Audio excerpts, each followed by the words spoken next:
ଆଜି ଶୁଣିବା ଉପନ୍ୟାସ ପରଜା। ଔପନ୍ୟାସିକ ଗୋପୀନାଥ ମହାନ୍ତି। ଭାଗ 11। ଦିନ 8ଟା ବେଳେ ଦୁମୁଦୁମୁ ହୋଇ ବାଜାରେ ମାଣ୍ଡିଆଜାନିର ନିଦ ଭାଙ୍ଗିଲା। ସେ ଗଲା ରାତିରେ ଟିକେ ବେଶୀ ପିଇ ଦେଇଥିଲା। ଅଳସ ଭାଙ୍ଗି ଭିଡ଼ିମୋଡ଼ି ହୋଇ ଅନେଇ ଅନେଇ ସେ ଦେଖିଲା ସାମ୍ନାରେ ନାଚ, ଦାଣ୍ଡରେ କେହି ନାହିଁ। ଗଲା ରାତିରେ କ'ଣ ଘଟିଥିଲା ସବୁ ତାର ମନେ ନାହିଁ। ଏଠି ସେଠି ବାସି ଫୁଲର ଛିଣ୍ଡାମାଳ, ଭଙ୍ଗା ମଦହାଣ୍ଡିର ଖପରା, ଠାଏ ଠାଏ ଅଗିନିଆର ପାଉଁଶ, ପବନରେ କି ସୁନ୍ଦର ଉତ୍କଟ ରନ୍ଧାମଦର ବାସ। ଥରେ ଶୁଙ୍ଘିଲେ ନାକ ପାଟି ଆଁ ମେଲେଇ ପେଟ ପୂରାଇ ଶୋଷି ନେବାକୁ ମନ ହୁଏ। ଏତିକି କଲା ରାତିର ସ୍ମୃତି। କିନ୍ତୁ କେବଳ ବାହାରକୁ ଏତିକି, ଭିତରେ ମନେ ମନେ କ'ଣ କେତେ ସେ ସ୍ୱପ୍ନ ଦେଖୁଥିଲା। ସ୍ୱପ୍ନ ଭିତରେ କାଜୋଡ଼ିକୁ ସେ ଉଦୁଳିଆ ଟେକି ନେଇଥିଲା। ଜଙ୍ଗଲ ଭିତରେ ସରୁ ହୋଇ ଶୁଖିଲା ମଲା ଝରଣାର ନରମ ଶିଉଳି ଗଦି ଉପରେ ଉପରେ। ବାଟଯାକ କାଜୋଡ଼ିର ବାହା ଧରି ସେ ପଚାରି ଲାଗିଛି, କାଜୋଡ଼ି ତୁ କାହାର? କାଜୋଡ଼ି ତାର ଅଣ୍ଟାରେ ବାହା ଛନ୍ଦି ଦେଇ ଗୋଜା ଓଠକୁ ତା କାନମୂଳେ ମାଡ଼ି ଦେଇ ତୁହାଇ ତୁହାଇ କହିଛି, ମୁଁ ତୋର, ମୁଁ ତୋର। ସେହିପରି ବାଟେ ବାଟେ ସେ ଚାଲି ଯାଇଛି। ବାଟ ଛିଣ୍ଡି ନାହିଁ, ଏଇ କଥା ଆଉ ତାର ଜବାବ ମଧ୍ୟ ଛିଣ୍ଡି ନାହିଁ। ଯେତେ ପଚାରି ତାର ପାଟି ତୁନି ବାଜି ନାହିଁ। ଯେତେ ଦବାବ ଦେଇ କାଜୋଡ଼ି ଆପଣାକୁ ବୁଝାଇ ପାରି ନାହିଁ। ତାପରେ ସେମାନେ ପହଞ୍ଚିଲେ ଝୋଲା ନଈର ବାଲିଚର ଉପରେ। ମଝିରେ ସରୁ ସଫା ଓଦା ବାଲିର ଗାର ପରି ଦରଶୁଦ ଶିଖିଲା ଝୋଲା। ଦିପାଖେ ଉଞ୍ଚ ଉଞ୍ଚ ପାହାଡ଼ ଓ ଘନ ଜଙ୍ଗଲ। ବାଲି ଉପରେ ହରିଣ ଖୋଜ, କୁଟୁରା ଖୋଜ ଗୁନ୍ଥି ହୋଇ ରହିଛି। ପଥର ଖଣ୍ଡକ ଉପରେ କାଜୋଡ଼ିକୁ ଗୋଡ଼ରେ ଧରି ସେ ବସିଲା। ହାତ ପାଆନ୍ତି ବଣଫୁଲର ସରୁ ସରୁ ପେନ୍ଥା ତାର ବାଳରେ ସଜେଇ ଦେଲା। ହଠାତ୍ ପଲେ ହରିଣ ଆସି ମୁହାଁମୁହିଁ ଠିଆ ହେଲେ। ଦଳର ରଜା ସିଂଗାଳ ବଡ଼ ବଡ଼ ଶିଙ୍ଗର ମୁକୁଟ ଟେକି ନାକ ଫଣ ଫଣ କରି ଚାହିଁଲା। ସିଂହରେ ଥରେ ପାଖର ହରିଣକୁ ଭୁଷାଇ ମାରି ଉଠିଗଲା ପରି ଆର ପାଖକୁ ଡେଇଁ ଚାଲିଗଲା। ପଛେ ପଛେ ତା ଦଳ। ଦୁହେଁ ବସି ରହିଲେ ସେପରି। ଆଉ ତାର ମନେ ନାହିଁ। ମାଣ୍ଡିଆଜାନି ସ୍ୱପ୍ନରେ ହିଁ ବଞ୍ଚେ, ସ୍ୱପ୍ନରେ ହିଁ ସେ ପାଏ। ବାଜା ଦୁମୁ ଦୁମୁ ବାଜୁଥାଏ। ଆଜି ଚଇତ ବେଣ୍ଟ ଆରମ୍ଭ ପରା ଗାଁରେ। ମିଣିପେ ଯିବେ ଶିକାର କରି। କିଛି ମିଳିଲା ତ, ନ ମିଳିଲେ ମାଇପଙ୍କ ହାତରେ ସେ ଯେ କି ଅପମାନ। ପିନ୍ଧା ଲୁଗା ଏକାଠି ଗଣ୍ଠେଇ ତୋରଣ କରିଥିବେ। କହିବେ ତୁମର ପୁରୁଷ ପଟିଣିଆ ଜଣାଯାଇଛି, ୟାରିତରେ ଗଳି ଆସ। ଗୋବର ଆଉ ଅସନା ବାଳ ମିଶେଇ ବାଟୁଳି କରିଥିବେ। ଗାଁର ସବୁ ମାଇପେ ଏକାଠି ଠୁଳ ହୋଇ ଫୋପାଡ଼ି ଲାଗିବେ। କହିବେ ଛି ଛି, ଗାଁରେ ପଶୁଛ କୋଉ ମୁହଁରେ? ଯାଅ ଜଙ୍ଗଲକୁ ଯାଅ। କେଉଁ ଆଦିକାଳର ପ୍ରଥା ସେ ଯଦି ଜନ୍ତୁ ମାରିଥିବ, କି ଅଭ୍ୟର୍ଥନା, କି ଫୁଲମାଳ, କି ନାଚ ଗୀତ। ଏହିପରି ନାରୀ ଦୁଃଖ କଷ୍ଟର କ'ଣ ସେ ବୁଝେ? ବଣର କଣ୍ଟା, ବଣର ସାପ, ବାଘ କଥା ତାର ଖାଲି ଆତ୍ମପ୍ରସାଦ ଲୋଡ଼ା। ଯେତେ ପରଖି ଯାଉଥିଲେ ସେ ଆହୁରି ପରଖୁଥାଏ ପୁରୁଷଟା ତାର ଯୋଗ୍ୟ କି ନା। ଆଉ ଏଇ ପସନ୍ଦ ବେପସନ୍ଦ ସ୍ତ୍ରୀ ଆଖିରେ ମୂଲ୍ୟ। ଏଇଆକୁ ଖାତିର କରି ପୁରୁଷ ପାହାଡ଼ ଓଲଟାଏ, ପଥର ଭାଙ୍ଗେ। ମାଣ୍ଡିଆଜାନି ଭାବି ଭାବି ଘରକୁ ଗଲା। ଏଡ଼େ ସୁନ୍ଦର ମିଳନର ସ୍ୱପ୍ନଟା ଭିତରୁ ପୁରା ଆନନ୍ଦ ଯେପରି ସେ ପାଇନାହିଁ। ଯଥେଷ୍ଟ ଅପୂର୍ଣ୍ଣ ରହିଗଲା। ଭାବିଲା କାଜୋଡ଼ି ତାକୁ ଭଲ ପାଏ ସତ, ତଥାପି କାଜୋଡ଼ି ଉପରେ ତାର ଟିକେ ଟିକେ ବିରକ୍ତି ଲାଗି ରହିଲା। କାଜୋଡ଼ି ତାକୁ କ'ଣ ବା ଦେଇଛି ଏତେ ଦିନ? ପୁଣି ସ୍ୱପ୍ନର କଥା ତାର ମନକୁ ଛାଇଦେଲା। ସ୍ୱପ୍ନ ଆଉ ବାସ୍ତବ ଭିତରେ ତଫାତ୍ ବା କେଉଁଠି? ସବୁ ସେ ପାଇଛି। କାଜୋଡ଼ି ଗୋଟା ସୁଦ୍ଧା ତାର ଅତି ଏକଚାଟିଆ। ଭଲ ପାଇବା ଭିତରେ ଏପାଖ ସେପାଖ କଷାକଷି ବିଡ଼ାବିଡ଼ି ବହୁତ ତାର ଚାଲେ। କିନ୍ତୁ ସେ ଭଲ ପାଏ। ତୁଚ୍ଛାକୁ ହସ ମାଡ଼ିଲା। ହରିଣ ପଲ ସେ ଦେଖିଛି। ନିଶ୍ଚୟ ଆଜି ହରିଣ ପଡ଼ିବ। ଏକା ଚୋଟକେ। ଯେ ଯୁଆଡ଼େ ଯାଉ ସେ ସେହିପରି ଖୋଲା ବାଛି ଯାଇ ବସିଥିବ। ଆଉ ଯଦି କାଜୋଡ଼ି ବି ସାଙ୍ଗରେ ଥାଏ, ତେବେ ଆହୁରି ଭଲ। ମାଣ୍ଡିଆଜାନି ନିତ୍ୟକର୍ମ ଶେଷ କରିଲା। କି ଉତ୍ସାହ ସେତେବେଳେ! ମାଇପି ଦଳ ନାଚି ନାଚି ଗୀତ ବୋଲି ବୋଲି ଗାଁ ମୁଣ୍ଡ ପର୍ଯ୍ୟନ୍ତ ଆଗେଇ ଦେଇ ଆସିଲେ। ଧନୁଶର ବର୍ଚ୍ଛା, ଓଡ଼ିଆ ନଳି, ଟାଙ୍ଗିଆ, ଠେଙ୍ଗା, ଛୁରୀ ଯାହାର ଯାହା ଧରି ଚାଲିଲେ। କି ଉତ୍ସାହ ସେତେବେଳେ! ମଣିଷ କଲେ ଆଉ ଗାଁଯାକର ଯେତେ କୁକୁର। ଦମକ ପାଖେ ଶିକାର ମନ୍ତ୍ରଣା ବସିଲା। କେଉଁ ବାଟେ ଯିବାକୁ ହେବ, କେଉଁ ଜଙ୍ଗଲ ଚାପିବାକୁ ହେବ। କିଏ କେଉଁ ଘାଟରେ ବସିବ। ଗାଁର ମିଣିପେ ତିନିଧାର ହୋଇ ତିନି ବାଟେ ପାହାଡ଼ ଚଢ଼ିଲେ। ଗାଁର ମାଇପେ ଅନେଇ ରହିଲେ। ମାଣ୍ଡିଆ ଛାନି ତାର ଗୁପ୍ତ ପ୍ରତିଜ୍ଞା ଅନୁଯାୟୀ ଆଉ 5 ଜଣଙ୍କୁ ସାଙ୍ଗରେ ଧରି ନୂଆ ବାଟରେ ଝୋଲାକର ଦେଖି ଓହ୍ଲେଇ ଚାଲିଗଲା ଦମକ ଉପରୁ କରେ କରେ। ଭୀଷଣ ଜଙ୍ଗଲ, ପତ୍ର ଝଡ଼ିଯାଇ ଖାଲି କାଠି ଆଉ ଡାଳର ଚାଲ। ଉପରୁ ଦୂରରୁ ପାଖର କେତେ ଗାଁ ଦିଶେ। 4-5ଟି ବଡ଼ ବଡ଼ ପାହାଡ଼ି ନଈ ଦିଶେ। ପେନ୍ଥି ପେନ୍ଥିଆ ବାଘୁଆ ଲଟାର ଫୁଲ ଠିକ୍ ବାଘ ପରି ଗନ୍ଧ ହୁଏ। ଏଠି ସେଠି ବୁନ୍ଦା ବୁନ୍ଦା ନିଆଁ ଲାଗିଲା ପରି ଟୋପା ଟୋପା ନାଲି ଫୁଲ। ଫୁଲ ଓ ପତ୍ରର ରାଜ୍ୟ, ସେହିମାନେ ଏଠି ବୁନିଆଦି। ପାହାଡ଼ର ଢାଲୁରେ ଠାଏ ଦରହ ଶୁଖିଲା କୋରାପୁଟିଆ ବୁଦାମୁଣ୍ଡ ଉପରେ ତଳୁ ଉପରକୁ ଚଢ଼ି ଚଢ଼ିକା ପତାକା ପରି ଗୋଟାଏ ଧାର ହୋଇ ମୟୂରକଣ୍ଠର ପରି ଲାଗି ଲାଗି ହୋଇଯାଇଛି। ସ୍ଥାନେ ଥୋଡ଼ାଏ ପୁଚ୍ଛ ବାଘ ଓଟାରି ନେଇଛି ମୟୂରକୁ। ପରଜା ପିଲାଏ ମୟୂରପୁଚ୍ଛ ତୋଳି ମୁଣ୍ଡରେ ଖଞ୍ଜିଲେ। ସ୍ଥାନେ ସ୍ଥାନେ ପଟାଳିଆ ବଡ଼ ବାହାଘର ବାହୁଲର ଚିହ୍ନ ରହିଯାଇଛି। ସରୁବାଟ ଉପରେ ବାଘର ଘୁଅ ଲଦାଲଦି ହୋଇ ପଡ଼ିଛି। ମେଞ୍ଚା ମେଞ୍ଚା ଖଡ଼ି କାଦୁଅ ଗୋଳା। ବଟା ଅଖା ପରି ଭାଙ୍ଗିଦେଲେ ଖଣ୍ଡ ଖଣ୍ଡ ହାଡ଼ ବାହାରେ, ବାଳ ବାହାରେ। ଗଲାବର୍ଷ ଏଠି ଶୁଣ୍ଢି ଘର ଗାଈଜଗୁଆଳି ଗୋତିକୁ ବାଘ ଖାଇଥିଲା। ତାରି ଏତେ ଶେଷ ତର୍ପଣ। ଢିପ ଖାଲ ଏଡ଼ି ଅତି ସାବଧାନରେ ପଥର ଉପରେ ଶିକାରୀ 5ଟି ଜୋଲା ଆଡ଼କୁ ଗଡ଼ି ଚାଲିଲେ। ଜାତି ଜାତିକା ବୁଢ଼ା ଫର୍ଣ୍ଣ ଗଛ ମଝିରେ ଶୁଣ୍ଢ ଉଠୁଛି ପୁରୁଷେ 2 ପୁରୁଷ। ସେଇ ଘଞ୍ଚ ଜଙ୍ଗଲ ଭିତରେ ଜଳର କୁଳୁ କୁଳୁ ଅନୁସରଣ କରି କରି ଶିକାର 5ଟି ତଳକୁ ଗଡ଼ିଲେ। ତାପରେ ହଠାତ୍ ପଡ଼ିଲା ଗୋଟାଏ ବଡ଼ ଗହୀର ଝୋଲା। 2 ପାଖର ଉଞ୍ଚ ପାହାଡ଼ ମଝିରେ ଯେପରି କିଏ ଗହୀର କରି ଛୁରୀରେ କାଟି ଦେଇଛି।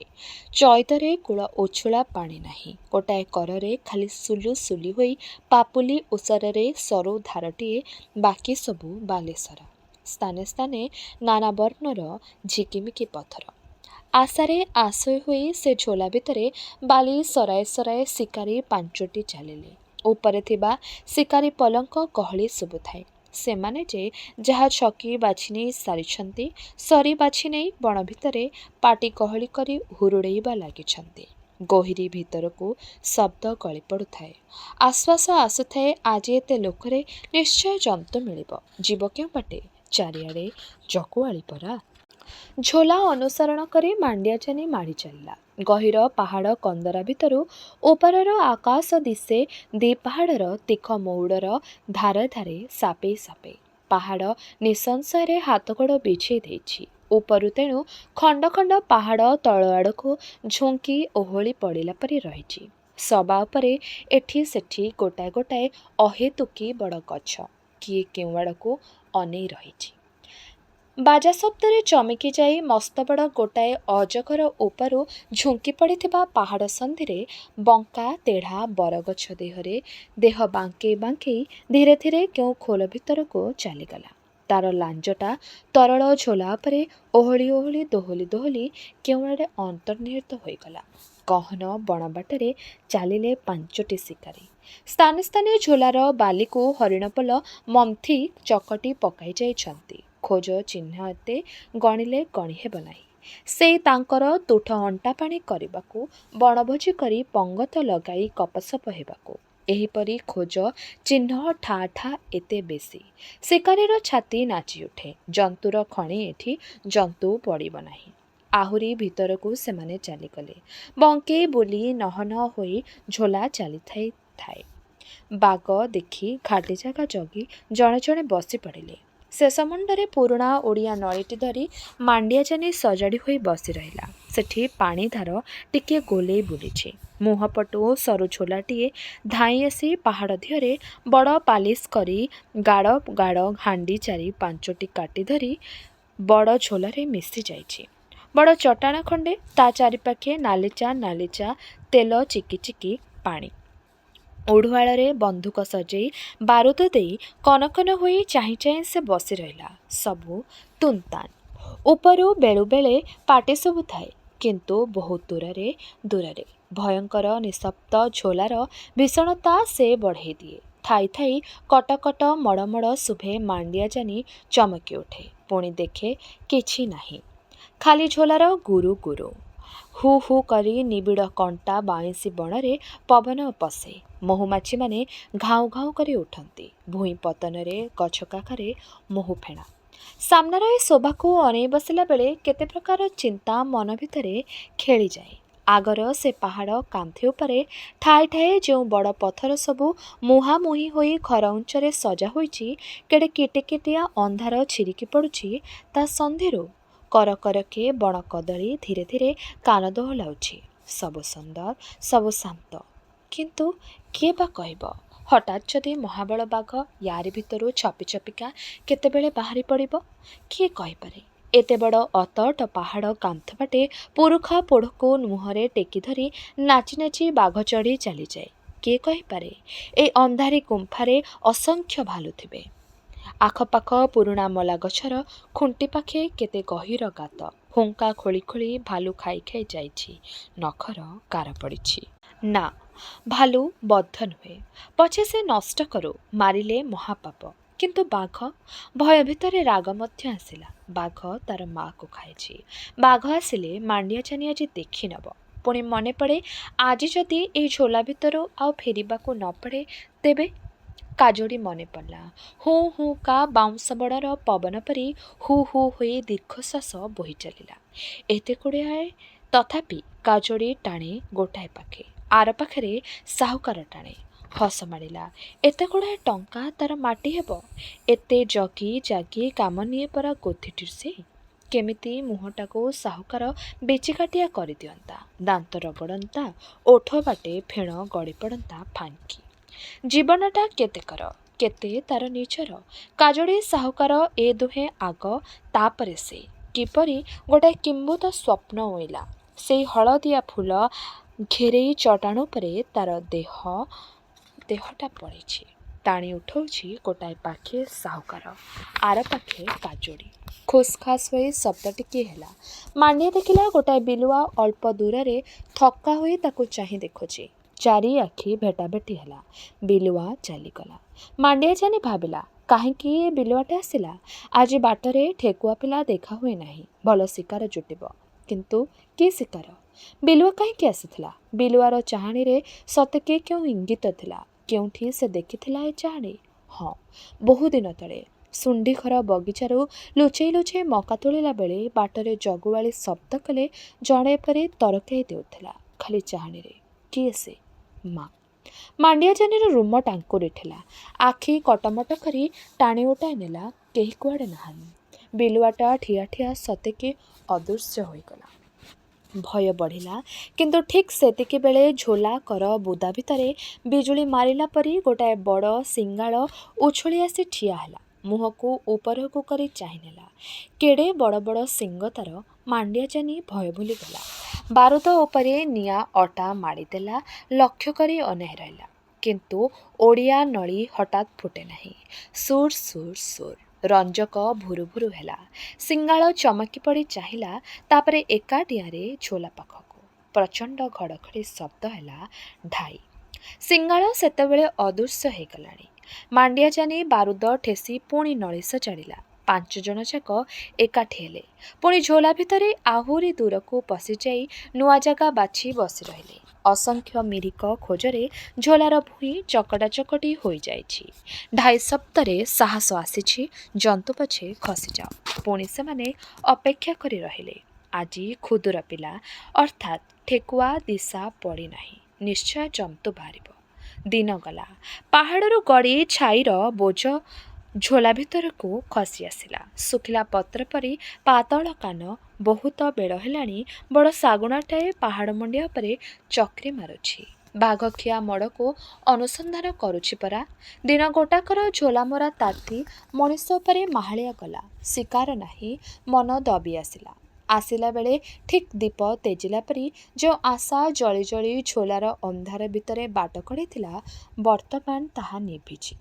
5ଟି ବନ୍ଧୁ ମୁଣ୍ଡ ଟୁଙ୍ଗାରି କହିଲେ, ଆଜି ତାର ମରିବାକୁ ଯୋଗ ନାହିଁ। ଏହିପରି ଅଦେଖା ହରିଣପଲର ଆୟୁଷ ହିସାବ କରି ସେମାନେ ଫେରି ଚାଲିଲେ। ଝୋଲା ଛାଡ଼ି ପାହାଡ଼ ଚଢ଼ାଣୀ ବେଳେ ଉପରୁ ସିଂହାରେ ଗୋଟିଏ ରାଗିଣୀ ବାଜିଲା। ଅନ୍ଧାର ସାଙ୍ଗେ ମିଶି ପତ୍ରେ ପତ୍ରେ ସେ ମଧ୍ୟ ତଳକୁ ଖସି ପଡ଼ିଲା। ତାର ଅର୍ଥ, ଯିଏ ଯେଉଁଠି ଅଛ ଫେରିଆସ। ଘରକୁ ବାହୁଡ଼ିବା ସହ ଲହର ଦେଇ ଦେଇ ସିଂହାଡ଼ାକ ପକାଇଲା। ବଡ଼ ଉଦାସ ସେ, କିନ୍ତୁ ସ୍ନେହ ଢାଳି ଦିଏ। କେଡ଼େ ବ୍ୟାକୁଳ ସେ ଗୋଷ୍ଠୀର ପ୍ରତ୍ୟେକ ମଣିଷ ପାଇଁ। ଫେରି ଆସ ଭାଇ, ଫେରି ଆସ। ସଞ୍ଜ ହେଲା। ଶିକାରୀ ପାଞ୍ଚଟି ପାହାଡ଼ ଚଢ଼ି ଚାଲିଗଲେ। ଗାଁ ପାଖରେ ତରଳାର ଲାଗିଥାଏ। ଜଙ୍ଗଲ ଖେଦିବା ଲୋକଙ୍କୁ ବନ୍ଧୁକୀମାନେ ଦାୟୀ କରୁଥାନ୍ତି। ତୁମେ ଭଲ କରି ଜନ୍ତୁ ଖେଦିଲ ନାହିଁ। ତୁମ ଆଶାରେ ଅନେଇ ବସି ବସି ଆମେ ଭଣ୍ଡୁର ହେଲୁ। ସେମାନେ ଓଲଟି ବନ୍ଧୁକୀମାନଙ୍କୁ ଦାୟୀ କରୁଥାନ୍ତି। ତୁମେ ଗୁଡ଼ାକ ତ କିଛି ପାରିଲ ନାହିଁ, ଆଉ କହୁଛ କ'ଣ? କମି ଜନ୍ତୁ ଆମେ ବାହାର କରିଥିଲୁ, ତୁମେ ଛାଡ଼ି ଦେଇ ଆସିଲ। କେହି କେହି ଭାଗ୍ୟକୁ ନିନ୍ଦି ବୟାନ କରୁଥାନ୍ତି। ଜନ୍ତୁ କିପରି କେଉଁ ବାଟେ ପଳାଇଲା, ମାରିବାକୁ ଯୋଗ ନାହିଁ। କିଏ କହୁଥାଏ ମୋ ଗୁଳିଟା ପେଟରେ ବାଜିଲା, ସେ ଲେଉଟି ପଡ଼ି ପୁଣି ଉଠି ପଳାଇଲା।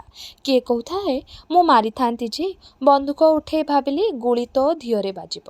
ଖାଲି ତର୍କ। ସମସ୍ତେ ବିରକ୍ତ, ସମସ୍ତେ ହତୋତ୍ସାହ। ମୁହଁ ସଞ୍ଜବେଳେ ସେମାନେ ଗାଁ ପାଖେ ପହଞ୍ଚିଲେ।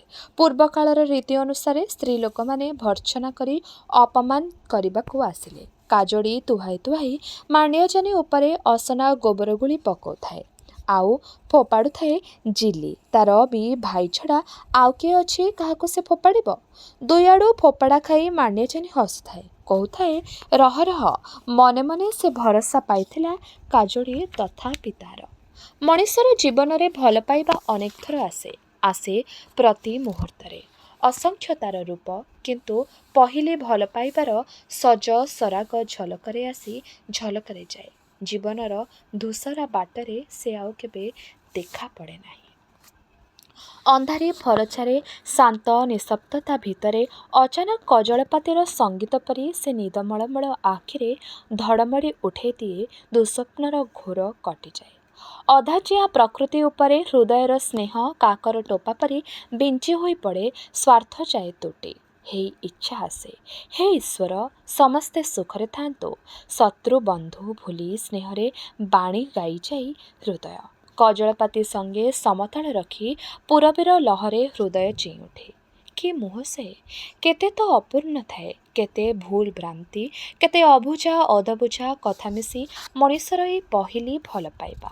ଦୁର୍ବଳ ସେ, ଶୀର୍ଣ୍ଣାଲତା ପରି। ସେହି ଦୁର୍ବଳତାରେ ବାନ୍ଧି ହେବାକୁ ଚାହେଁ।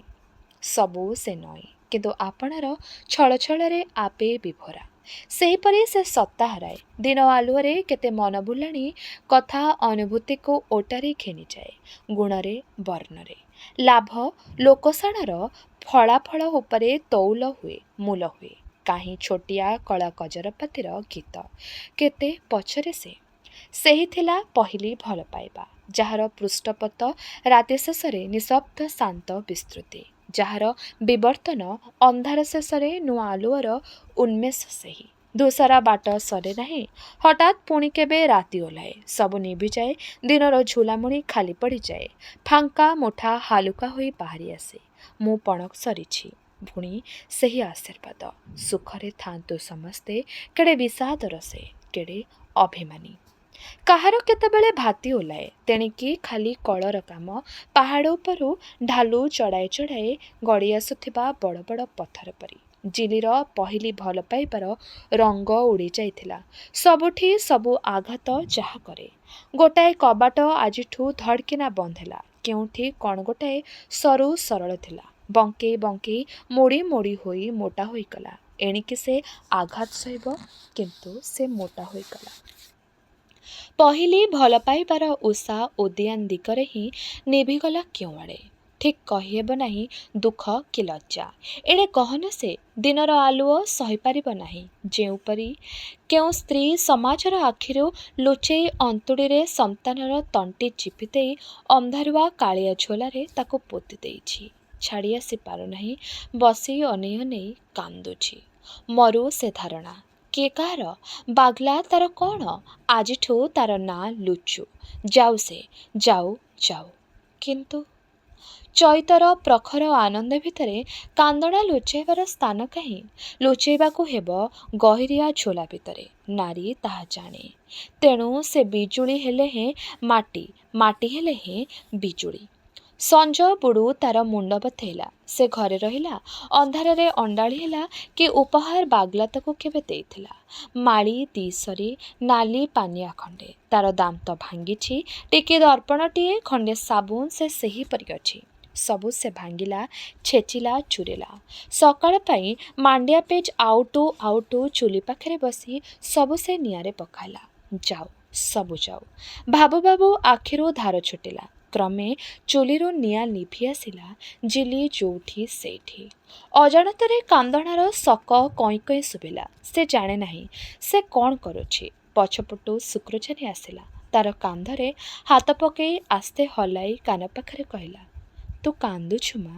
ଜିଲି ବାପ ଉପରକୁ ଢଳି ପଡ଼ିଲା। ସବୁ ଅଭିମାନ, ସବୁ ଓରମାଣ କବାଟ ଠେଲି ବାହାରି ପଡ଼ିଲା ପଦାକୁ। କାଳିଆ ଓଢ଼ଣୀ ଟାଣିଦେଇ ବାପ ଝିଅର ଦୁଃଖକୁ ରାତି ଘୋଡ଼େଇ ପକାଇଲା। ଅତି ଗହନ ସେ। ଆହା! କନ୍ଧ ବଇଁଶୀ ତୁହାଇ ତୁହାଇ ଡାକ ଛାଡ଼ିଲା, ୱାମୁ ବସ୍ମି ୱାମୁଡ଼େ ୱାମୁଡ଼େ, ଆ ଲୋ ଟୋକି ଆ। ରାତିର ନାଚ ଖୁବ୍ ଜମିଲା। ଜିଲି ନଥିଲା ସେଠି। ସକାଳୁ ଉଠି ମାଣ୍ଡିଆଚାନି ଭାବିଲା, ଆଜି ଗୋଟାଏ କିଛି ହେବ। ଖୁବ୍ ପାହାନ୍ତା ସେତେବେଳେ। କିଏ ଗୋଟିଏ ଗୋଟିଏ ଉଠି ପଦାକୁ ଚାଲି ଯାଉଛନ୍ତି। ମୁହାଁମୁହିଁ ଧାଡ଼ି ଧାଡ଼ି ହୋଇ କବାଟ ପଡ଼ିଛି। ରଙ୍ଗ କଳା, ହଳଦିଆ ଧଳା ମାଟିରେ ପଲସ୍ତରା କାନ୍ଥ ଉପରେ ଧଳା ଅରିକ ଲେଖା ଚିକ୍ ଚିକ୍ ଦିଶୁଛି। ପାହାନ୍ତର ଦାନ୍ତ ପରି। ଚାରିପାଖର ଅଳିଆ ଅସନା ହାଇ ମାରି ଉଠୁଛି। ଘର ଆଗର ପତ୍ର ଚୌକିଣି କୁଢ଼, ଖତତୁର, ଆମ୍ବଚୋପା, ଟାକୁଆ ଗଦା। ଜାତି ଜାତିକା ପରକୁଟିଆ ଗନ୍ଧ। ପରଜା ସାହିର ବିଶିଷ୍ଟତା। ସକାଳର ଖୋଲା ପବନରେ ବାମ୍ଫ ହୋଇ ମିଶି ଅତୀତର ବଂଶ ପରମ୍ପରା ସହିତ ସମ୍ବନ୍ଧ ନିବିଡ଼ କରୁଛି। ଯେପରିକି ସବୁ ଆବର୍ଜନାର ସମଷ୍ଟି। ଚାଳ ଉପରର ଛିଣ୍ଡା କନାକୁ ଓଳି ତରାଳ ହଳଦୀ ଉଞ୍ଚା ପର୍ଯ୍ୟନ୍ତ ସବୁ ମିଶି ଅନୁଭବ କରାଇ ଦେଇଛି। ଏଇ ଦାଦି ଅନି କାଳର ଢିଅ ମାଟି। ସବୁ ନିରାପଦ ଏଠି। ପରମ୍ପରାଗତ ଗୋଷ୍ଠୀର ଚେରମେଲିବା ମନୋଭାବର ସ୍ମୃତି ବାନ୍ଧି ମାଣ୍ଡିଆଚାନି ନିଦରୁ ଉଠିଛି। ତାକୁ ଲାଗୁଛି ଆଜି ଗୋଟାଏ କିଛି ହେବ। ସେ ଗୋଟାଏ କିଛି ଯାହା ମାଟି ଆଉ ମଣିଷକୁ ଏକାଠି ଛନ୍ଦି ଛନ୍ଦି ଅସୁମାରୀ ଭବିଷ୍ୟତକୁ ଉହୁଙ୍କେଇ ଧରେ। ଚିରଶ୍ୟାମଳ ଧରିଣୀକୁ ଚିରମୁଖରିତ କରିବା ପାଇଁ। ନିରୋଳାରେ ମାଣ୍ଡିଆଚାନି ବିଚାରିଲା, ଆଜି ସେ ଗୋଟାଏ କିଛି କରିବ। କାଜୁଳି ବିଷୟରେ। ଘେନାଘେନିଟା ଖାଲି ଦି'ପାଖେ ମନେ ମନେ ଗଡ଼ି ଗଡ଼ିକା ଯାଉଛି। ଘେନାଘେନିର ଦିନ ଖସି ଯାଉଛି। ଏଣିକି ଘର ମଣାଇବା ଦିନ। ଚେକା ମାଡ଼ି ବସିବା, ଘର କରିବା, ପିଲା ଆଉ ଘୁଷୁରି ପାଳିବା, ସଂସାରର 10 ଜଣଙ୍କ ସଙ୍ଗେ ସମାନ ହେବା। 6ଟି ଭିତରୁ 2 ଦିନ ତ ଗଲା, ଆଉ ଆସିବ ନାହିଁ। ଛୁଟି ସରିବା ଆଗରୁ ଗୋଟାଏ କିଛି ନିଷ୍ପତ୍ତି ଦରକାର। ଗୋଟାଏ କିଛି ନିଷ୍ପତ୍ତି ଯେ ଆପଣ ପାଇଁ ସଫଳତା, ସେଥିରେ ମାଣ୍ଡିଆଚାନିର ସନ୍ଦେହ ନଥିଲା। ତେବେ ଉପାୟ? ସେ କଥା କାଜୁଳି କହିବ। ଉଦୁଲିଆ ଆସୁ, ନୋହିଲେ ତାର ବାପ ମିଲ୍କୁଚାନି ସାହୁକାରର ଋଣ ଶୁଝି ମାଣ୍ଡୁଆକୁ ଗୋତି ରଖୁ। ଉପାୟର 2 ପାଖ ତଉଲି ଦେଖିବାର ଗରଜ ବୁଢ଼ାଙ୍କର। ଧାଙ୍ଗଡ଼ାର ଖାଲି ଅଭୀଷ୍ଟ ଚିନ୍ତା। ଉପାୟ ଯାହା ହାତରେ ପଡ଼ିଲା। ଗୁଣୁ ଗୁଣୁ ହୋଇ ଗୀତ ଗାଇ ଗାଇ ମାଣ୍ଡିଆଚାନି ନିତ୍ୟକର୍ମ ସାରି ଛିଣ୍ଡାଇବାକୁ ଝୋଲା ଆଡ଼କୁ ଗଲା। ଆଜି ତାର ଶୁଭ ଦିନ। ମହୁରିଆ ଡମ ଗାଁରେ ଅଛି, ଦିଶାରିବି। ଭୋଜି ପାର୍ଟି ଖର୍ଚ୍ଚପତ୍ର ସବୁ ଉଠିବ। ଅପ୍ରିୟ ସେଗୁଡ଼ାକ। ଗୀତ ଗୁଣୁ ଗୁଣୁରେ ଆପେ କେଉଁଆଡ଼େ ଅପସରି ଗଲା। ମନର ଅନ୍ଧାର କଣକୁ ଯେଉଁଠି ଭୂତପ୍ରେତଙ୍କର ବସା। ଏଇ ବଡ଼ି ପାହାନ୍ତାରୁ ଶୁଭଦିନ ଆପେ ଆପଣଙ୍କୁ ସୂଚାଇ ଦେଉଛି କିପରି। ମନେ ମନେ ପାଦ ହାଲୁକା ଲାଗୁଛି, ଆନନ୍ଦ ଫାଟି ପଡ଼ୁଛି ଅନ୍ତର ଉଛୁଳାଇ। ଏକା ଯୋଡ଼ି ସାରିଆକାରୁ କାତିକାଡ଼ୁ ସୁଣ୍ଡିକାରୁ ହିନା ଆଇଲୁସ୍ରେ ଟୋକି ତୁଇ କେତେ ରିସି ଟିଣ୍ଡା।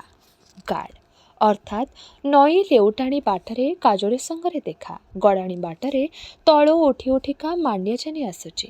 ଫମ୍ପା ମାଠିଆ ହାତରେ ଧରି ତଳକୁ କାଜୁଳି ଓହ୍ଲାଉଛି। ଦିହେଁ ଥକ୍କା ହୋଇ ବସି ରହିଲେ। କାଜୁଳି, କିରେ ମାଣ୍ଡିଆ, ଆଜି ବେଣ୍ଡ ଶିକାରକେ ଜୁଁ?